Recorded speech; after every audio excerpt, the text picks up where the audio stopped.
नमस्कार, स्वागत है आप सभी का टीम ट्यूटर में। तो आज डे 3 है, जैसा कि डे 1 का वीडियो मिला, डे 2 का वीडियो मिला और आज है डे 3। तो होप आप लोग घर में हैं, सुरक्षित हैं और ज्योग्राफी का क्लास है जैसा कि आप सभी को पता है। और ये वीडियो है क्लास 8 के लिए।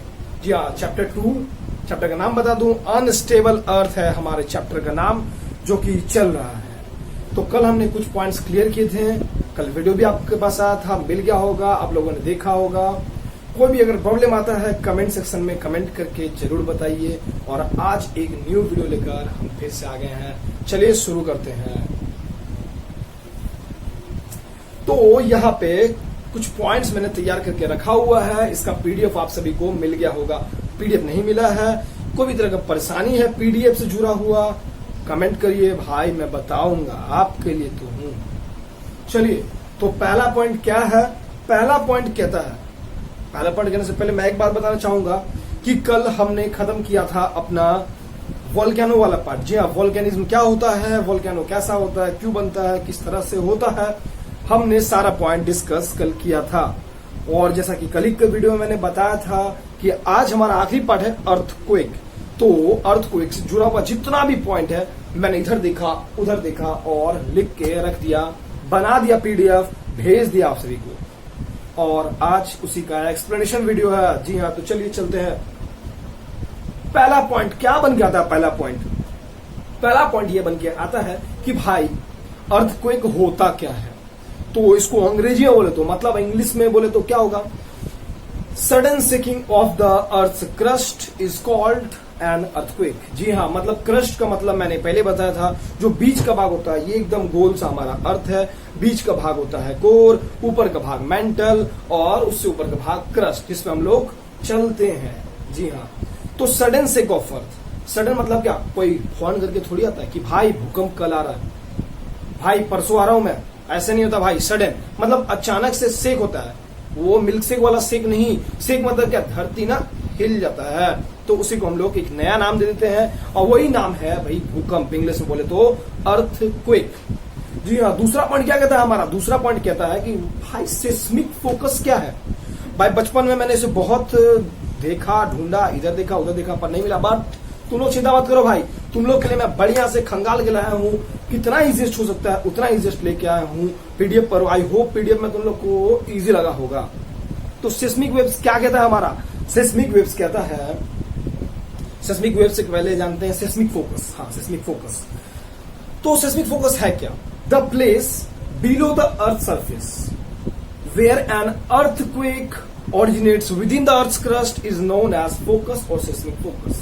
भाई मतलब तो बता दो भाई, आ रहा मतलब भी आ रहा। क्या मतलब है इसका? द प्लेस मतलब वो जगह, बिलो द क्रस्ट जो कि क्रस्ट के नीचे, ये हमारा जमीन है, जमीन के नीचे का वो जगह जहां से अर्थक्वेक ना जन्म लेता है, पैदा होता है। जैसे मैं एक कोई जगह होगा जहां पे मैं जन्म लिया हूं, पैदा हुआ हूं, आपका भी ऐसा कोई जगह होगा जहां पे आप जन्म लिए हैं फिर पैदा लिए हैं। तो ऐसा जगह जहां से अर्थक्वेक पैदा लेता है, अर्थक्वेक पैदा लेता है, उसी को हम लोग फोकस या फिर सेस्मिक फोकस के नाम से जानते हैं। जी हाँ, सही सुना आपने, उसको हम लोग सेस्मिक फोकस कहते हैं। नेक्स्ट बात आता है कि भाई एपीसेंटर क्या है? एपीसेंटर, तो एपीसेंटर क्या है बता दूं मैं आपको। The point of the earth surface where the effects of a sudden earthquake can field most strongly.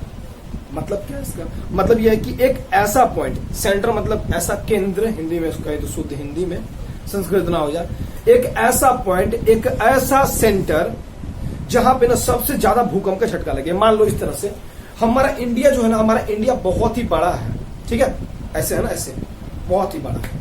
चलो, तो बहुत ही बड़ा हमारा जो इंडिया है ना, लगभग मान लो जब भूकंप होता है ना 3 4 5 6 राज्य में फैलता है भूकंप। या फिर मान लो हमारे कोलकाता में भूकंप आता है बड़ा जोर से, लेकिन भाई कोलकाता बहुत बड़ा है तो उसमें जरूरी नहीं है मतलब कि सारी जगह बराबर ही भूकंप आएगा। कोई ऐसा जगह हो सकता है जहां पे भूकंप ना ज्यादा आया होगा, अर्थक्वेक ज्यादा आया होगा। तो ऐसा जगह जहां पे अर्थक्वेक ज्यादा मेजर किया जाता है, ज्यादा होता है, उसको हम लोग एपीसेंटर पकड़ लेते हैं। जी हाँ, उसको हम लोग एपीसेंटर बोलते हैं। नेक्स्ट बारी है कि सेस्मिक वेव्स क्या होता है, जैसा कि मैंने पहले ही कहा था वीडियो की स्टार्टिंग में। तो अब आता हूं सेस्मिक वेव्स पे। तो सिस्मिक वेव्स का डेफिनेशन बोले, जो कि West Bengal Board of Secondary Education या फिर CBSE board, Central Board of Secondary Education में पूछता है 2 मार्क्स के लिए।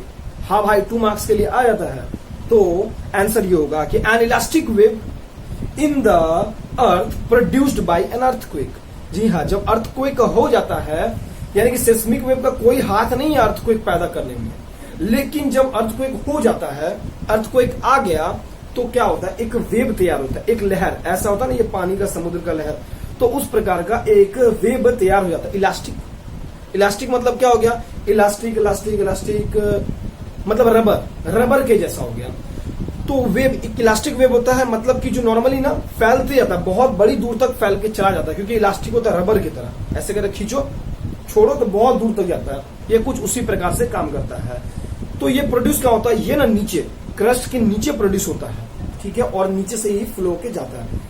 अब सिस्मिक वेव्स भाई कितने प्रकार के होते हैं, तो भाई सिस्मिक वेव्स होते हैं भाई 3 प्रकार के, 3 टाइप के सिस्मिक वेव है। हमारे जो जियोलॉजिस्ट भाई हैं, साइंटिस्ट हैं, उन्होंने सिस्मिक वेव को 3 टाइप में बांट दिया है। हाँ, 3 टाइप में बांटा हुआ है सिस्मिक वेव को। क्या है वो 3 टाइप, तो पहला जो वेव है ना उसको कहा जाता है प्राइमरी वेव्स या फिर पी वेव्स बोलो। दूसरा भाई सिंपल सा एकदम सही गेस किया आपने, दूसरा है सेकेंडरी वेव्स, जिसको हम लोग एस वेव से भी डिनोट करते हैं, और तीसरा और आखिरी क्या है, सरफेस और लॉन्ग वेव्स, सरफेस और लॉन्ग वेव, जिसको हम लोग एल वेव से भी डिनोट करते हैं। जी हाँ, अभी हमने की प्राइमरी वेव्स के बारे में। जी हाँ, तो प्राइमरी वेव्स, सेकेंडरी वेव्स और तीसरा हमारा एल वेव, जिसको हम लोग लॉन्ग वेव्स के नाम से भी जानते हैं।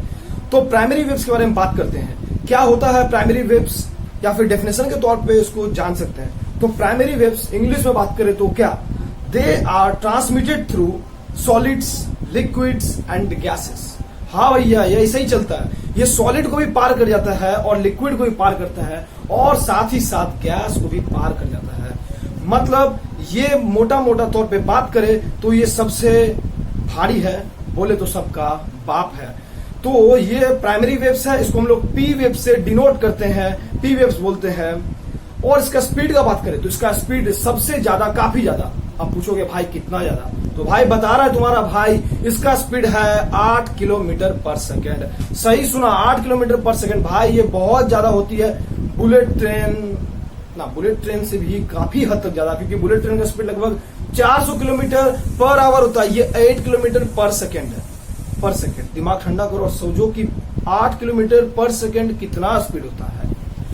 तो भैया दूसरे नंबर वेव्स पे आते हैं। दूसरा नंबर जैसा कि बताया था सेकेंडरी वेव्स, जिसको हम लोग नॉर्मली एस वेव्स के नाम से जानते हैं। क्या है एस वेव्स, कैसा है, कितना स्पीड है, बहुत क्वेश्चन है, पता है भाई, ठंड रखो। तो एस वेव्स बोले तो दे travel through solids only under the crust.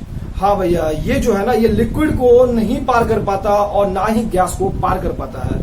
मतलब बाप तो एक होता है, उसी तरह से बाप यहाँ पे प्राइमरी वेव्स है और सेकेंडरी वेव्स बोले तो चाचा है। हाँ, चाचा बोल सकते हैं इसको, क्योंकि ये सिर्फ सॉलिड को पार कर पाता है, लिक्विड और गैस इसका बस नहीं चलता है। बस हो या ट्रक हो या रिक्शा, कुछ भी नहीं चलता है, ये सिर्फ सॉलिड को पार कर पाता है। एकदम सही सुना। और ये ना, ये क्रस्ट जो है हमारा, क्रस्ट बताया था मैंने पहले भी कि नीचे होता है कोर, उसके ऊपर मेंटल और उसके ऊपर होता है हमारा क्रस्ट। तो ये क्रस्ट के ठीक नीचे चलते चलते काम करता है, मतलब बोले ना तो ये जड़ उखाड़ने का काम करता है। भैया एकदम सही सुना आपने, जड़ उखाड़ने का काम। और इसके स्पीड का बात करें तो नॉर्मली पी वेव से इसका स्पीड थोड़ा ज्यादा कम होता है। कितना कम होता है बोले तो मैथ का तरीका बताएं, 3/5 टाइम्स कम होता है। और अगर शुद्ध शाकाहारी शब्द में बोले तो लगभग 5 किलोमीटर पर सेकेंड का स्पीड चलता है। भाई 5 किलोमीटर भी बहुत ज्यादा है, लगभग 5 किलोमीटर पर सेकेंड के स्पीड से ये धरती को चीर के चलता है। और तीसरा वेव्स पता है ना, एल वेव्स बोले या फिर लॉन्ग वेव्स, तो अंग्रेजी में बात करते हैं पहले। दे ट्रैवल ओनली अर्थ सरफेस, यानी कि ये रहा हमारा जमीन, और जमीन के नीचे से चलेगा तब तो एस वेव हो जाएगा। ये चलता है ठीक जमीन के ऊपर से। The L waves travel at around 3 kilometre. ये ना सबसे धीरे चलता है, धीरे मतलब फिर भी काफी तेज है, लेकिन बाद बाकी दोनों वेव से काफी धीरे चलता है। सुस्त है मेरे जैसा या फिर आपके जैसा, डिसाइड कर लो। मैं सुस्त नहीं हूं भाई, मैं आपके लिए वीडियो बनाता रहता हूं हमेशा वादा के हिसाब से, तो डिसाइड करो सुस्त आप हुए या मैं। तो 3 किलोमीटर पर सेकेंड के हिसाब से स्पीड से लगभग ये चलता है, फ्लो करता है क्रस्ट के ऊपर, ना कि क्रस्ट के नीचे। याद रखना, क्रस्ट के नीचे वाला होता है कौन सा वेव? क्रस्ट के नीचे जो वेव चलता है वो होता है एस वेव, और क्रस्ट से काफी ऊपर जो चलता है वो होता है पी वेव, और एकदम क्रस्ट के ठीक ऊपर जो चलता है वो होता है हमारा एल वेव्स, यानी कि लॉन्ग वेव्स। तो इसका स्पीड कितना है बता दिया, 3 किलोमीटर पर सेकेंड। और कहते हैं ना कि देर आए दुरुस्त आए, उसी प्रकार से है ये भैया। ये देर से आता है, काफी स्लो आता है, लेकिन जो ये आया ना तहस नहस कर देता है। सही कहा, उखाड़ देता है। कहते हैं ना कि जो उखाड़ना उखाड़ लो, भैया ये अगर आएगा ना सचमुच उखाड़ लेगा, गलत मत समझना, लेकिन उखाड़ लेगा। तो ये जो है ना हमारा एल वेव्स उखाड़ लेता है, क्या वो तुम डिसाइड करो। तो ये उखाड़ने काम करता है, मतलब बोले तो मोटा मोटा तौर पे तो पी और एस वेव्स जितना ज्यादा नुकसान नहीं करते, उससे ज्यादा नुकसान करता है हमारा एल वेव्स। मतलब जो बिल्डिंग गिर जाती है, लोग मर जाते हैं, बिल्डिंग टूट जाती है, ब्रिज टूट जाता है, ये हो गया वो हो गया, इतना नुकसान इतना नुकसान। जिम्मेदार कौन है पता है? जिम्मेदार एल वेव्स। सजा दिलाओगे? नहीं दिला सकते, it's a natural disaster bro. तो नेक्स्ट नंबर क्या कहता है हमारा? अब देखो भाई, मेरे यहां भूकंप आया बहुत तेज, वो बोलता है नहीं नहीं भूकंप तो मेरे यहाँ आया, वो बोल रहा है देखो कि मेरे यहाँ भूकंप आया। तो इसको मापने के लिए क्या किया, हमारे भाई साहब थे दो, हाँ 2 भाई साहब थे, नाम बताऊंगा, वीडियो बढ़ने तो दो भाई, वीडियो बढ़ने तो दो। तो 2 स्केल लॉन्च कर दिया। क्या 2 स्केल था? पहला रिक्टर स्केल और दूसरा था मर्कैली स्केल। ये 2 स्केल से मापा जाता था इंटेंसिटी, कितना भूकंप आया कितना नहीं आया। अब थोड़ा डीप में चलते हैं रिक्टर स्केल के बारे में। तो रिक्टर स्केल का नाम रिक्टर क्यों पड़ा पता है? क्योंकि अमेरिकन सेस्मोलॉजिस्ट, अब सेस्मोलॉजिस्ट पूछो क्या है भैया? सेस्मोलॉजिस्ट मतलब जो सिस्मिक वेव्स के बारे में पढ़ाई करता। भाई हमसे तो 7 सब्जेक्ट नहीं पढ़ा जा रहा, सिस्मिक वेव्स क्या पढ़ेंगे। तो सेस्मोलॉजिस्ट जो होता है वो सिस्मिक वेव्स का खोज करता है, और उसी के हिसाब से एक सेस्मोलॉजिस्ट थे। कौन थे? हमारे प्यारे भैया चार्ल्स फ्रांसिस रिक्टर। जी हाँ, इन्होंने क्या किया ना, एक स्केल बना दिया। कौन सा? वो वाला स्केल नहीं भाई जो घर में पड़ा होता प्लास्टिक का, 5 रुपए का आता है। महंगा हो गया क्या? चलो ठीक है, जो भी है। तो वो स्केल का बात नहीं कर रहा मैं। एक स्केल बनाया इन्होंने अर्थक्वेक का मेजरमेंट करने के लिए 1935 में, यानी कि 1935 से पहले अगर भूकंप आता था ना तो पता नहीं चल पाता था कि कितना भूकंप आया, यानी कि कितना उसका ग्रेड था। तो बना दिया इन्होंने 1935 में रिक्टर स्केल। इनका सरनेम रिक्टर था, इसलिए रिक्टर नाम रखा गया। तो the Richter scale is used in measuring the magnitude of a single earthquake. Single earthquake भी सिंगल है, खैर छोड़ो। तो अर्थक्वेक को मापने के लिए बनाया गया। तो हम कौन सा कहते हैं कि लाइन टानने के लिए बनाया गया। और इसमें नंबर, जैसे हम लोग के स्केल में होता है ना 1 से लेकर 10। अब देखो तुम बोलोगे कि नहीं भैया हमारे पास तो स्टील का स्केल है, 30 तक है। भाई शांत। लेकिन रिक्टर स्केल जो है ना, रिक्टर स्केल था 0 to 9। अब ये मत करना बस 9, अरे भाई 9 आएगी ना, हिल जाओगे। तो ठीक है, तो 9 तक इसका था हाईएस्ट और 0 था इसका लोएस्ट। 0 था इसका लोएस्ट। नेक्स्ट स्केल कौन सा है? नेक्स्ट स्केल है मर्कैली स्केल। अब देखो भैया, इटालियन लोगों ने कहा कि भाई अमेरिकन ने बना दिया, नहीं चलेगा नहीं चलेगा, हम बनाएंगे अपना नया तरीका, ढूंढेंगे नया बनाएंगे स्केल। और उन्होंने क्या किया? उंगली किया। फिर गलत मत समझना, उंगली क्या मतलब क्या? इन्होंने क्या किया, यहाँ पे भी थे एक साइंटिस्ट सेस्मोलॉजिस्ट थे, नाम था इनका जियोसेपी मर्कैली। नाम अजीब है लेकिन याद तो करना पड़ेगा, जियोसेपी मर्कैली। अब स्पेलिंग बोलोगे क्या है भैया? स्पेलिंग पीडीएफ चला गया होगा फोन पे, खोल के देखो, कॉपी में लिखा हुआ तो कॉपी पे नजर दौड़ा के देखो, स्पेलिंग होगा वहां पे। तो जियोसेपी मर्कैली जी ने क्या किया, इंट्रोड्यूस किया 20th सेंचुरी में, एक स्केल बना के तैयार कर दिया जिसका नाम था मर्कैली स्केल। और इसमें क्या करता था, इंटेंसिटी वापस था अर्थक्वेक का, सेम टू सेम था, बस दूसरा बना दिया, नहीं चाहिए नहीं चाहिए, अपना बना दिया। और इसका ग्रेड था, रोमन लेटर होता है ना, रोमन लेटर, उसमें लिखा हुआ था लगभग 1 से लेकर 12 तक इसका ग्रेड है, मतलब लोएस्ट 1 और हाईएस्ट 12 था। अब देखो भैया 12 था तो ये तो समझ में आ गया।